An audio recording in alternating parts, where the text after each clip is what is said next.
En este pequeño video, Paula Morales, Catherine Muñoz y yo, Laura Rosso, explicaremos el experimento de Michelson y Morley. A finales del siglo XIX, parecía inconcebible que una onda, como las del Sol, viajaran en el vacío. Es por eso que Aristóteles ideó el éter, una sustancia que llenaba el vacío. Esa sustancia servía como medio para la propagación de las ondas luminosas del Sol. Tenía propiedades físicas ciertamente convenientes y que se percibían por su comportamiento como lo suficientemente rígido a tal punto que los físicos decían que era incompresible.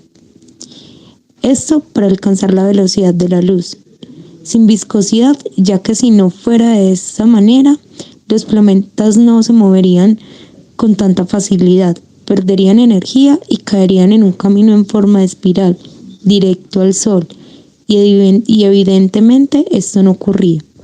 El éter resultó siendo un fluido perfectamente móvil, sin viscosidad, incompresible y transparente. El interferómetro fue un instrumento creado por Albert Michelson y Edward Morley, con el fin de comprobar la existencia del éter. Este se compone de un desdoblador de haz, espejo mitad plateado y dos espejos.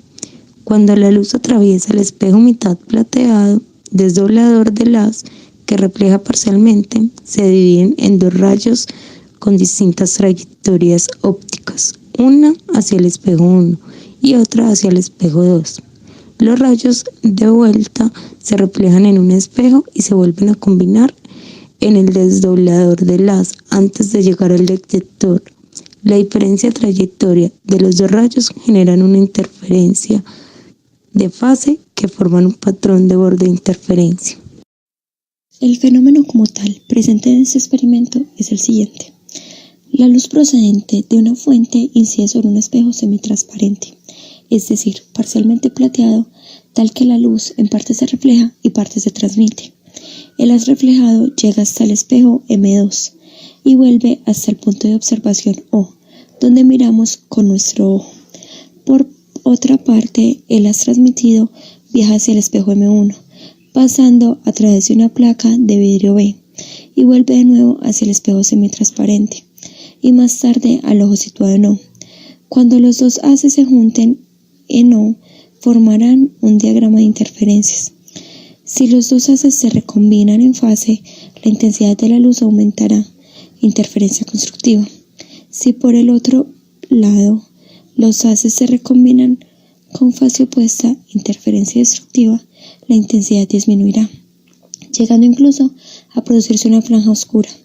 Dado que el espejo M2 es móvil, el patrón de interferencias se desplazará a medida que movemos dicho espejo. Si conocemos la distancia que hemos movido el espejo, podemos determinar la longitud de onda de la luz. Michelson utilizó su interferómetro para medir junto con Morley en 1887 la variación de la velocidad de la luz cuando ésta se propagaba en dirección del movimiento de la Tierra y en la dirección perpendicular a dicho movimiento. Para mirarlo de una manera más didáctica, este experimento se puede relacionar como una carrera entre dos rayos. Si la carrera termina en empate, el resultado es una mancha brillante en el centro de la interferencia. En el tiempo de Michelson se consideraba que no podía haber empate, ya que los dos rayos de luz se movían en una pista en movimiento. Todo el mundo sospechaba que la Tierra y también el interferómetro se movían a través del éter. Entonces los rayos seguirían trayectorias diferentes con respecto al éter. El rayo que se mueve oblicuamente con la Tierra forma un triángulo, mientras el que se mueve siguiendo el movimiento de la Tierra recorre una menor distancia de un lado a otro, pero sumando las dos trayectorias de ida y vuelta es mayor que la trayectoria oblicua, y es por eso que el rayo oblicuo gana siempre. A lo que se refiere con la interferencia es que el experimento se debía realizar mirando la configuración de la interferencia con el interferómetro en una determinada orientación con respecto al movimiento a través del éter y girándolo después. Si los dos rayos llegaban, por ejemplo, empatados, la interferencia sería constructiva y dejaría una mancha brillante en el centro de la configuración. Por el contrario, si un rayo llegaba primero que el otro, la interferencia sería destructiva y podría oscurecer el centro. De esta manera, el movimiento del éter se vería identificado por el cambio de las franjas de interferencia cuando se girara el instrumento. Por desgracia, nunca hubo tal cambio en las franjas, lo que quiere decir que no había retraso a pesar de hacer el experimento en varias condiciones, ya fuera de noche, de día, en invierno o en verano. Nunca hubo tal cambio.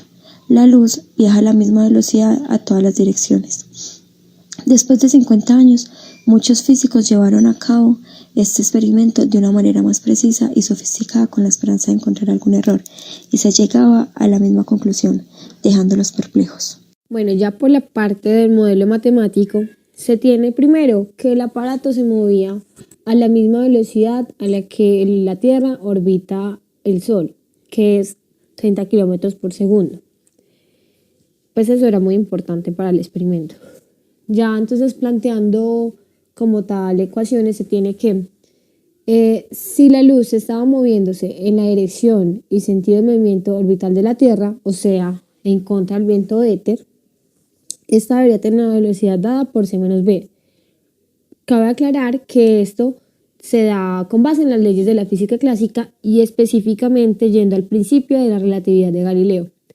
Del mismo modo, si la luz está moviéndose en dirección opuesta al movimiento de la Tierra, o sea, a favor del viento éter, esta debería tener una velocidad respecto a la Tierra de c más b.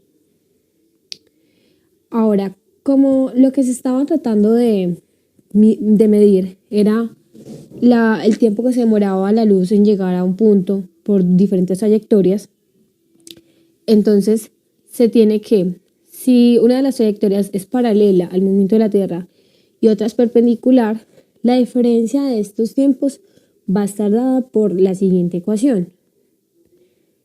Ahora, lo que obtuvieron los científicos fue que este tiempo era infinitamente pequeño y muy difícil de medir directamente.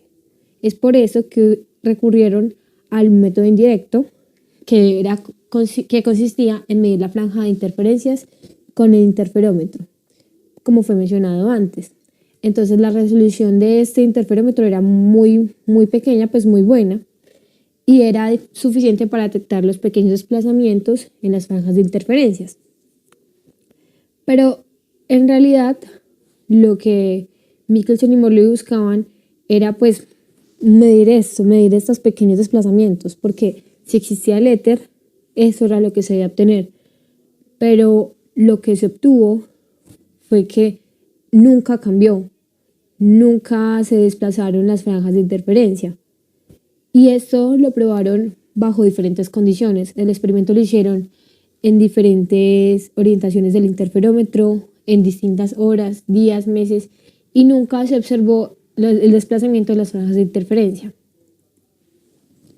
Como la conclusión de este experimento, Michelson y Morley dijeron que, como los resultados obtenidos, se interpretaba que la velocidad del viento del éter era nula. Para cualquier orientación de estos rayos de luz respecto a la dirección del movimiento orbital de la Tierra, no existía tal viento éter que había sido enunciado pues, en el pasado. Como la Tierra está en movimiento, es imposible decir que el éter está en reposo. Y como consecuencia de esto, lo lógico es decir que el éter no existe. El mundo científico estaba tan arraigado a que la existencia del éter era real, se empezaron a plantear hipótesis que sustentaran los resultados negativos del experimento de Michelson y Morley. Entonces se dijo que la Tierra arrastraba consigo al éter, por lo que éste estaría en reposo respecto a la Tierra.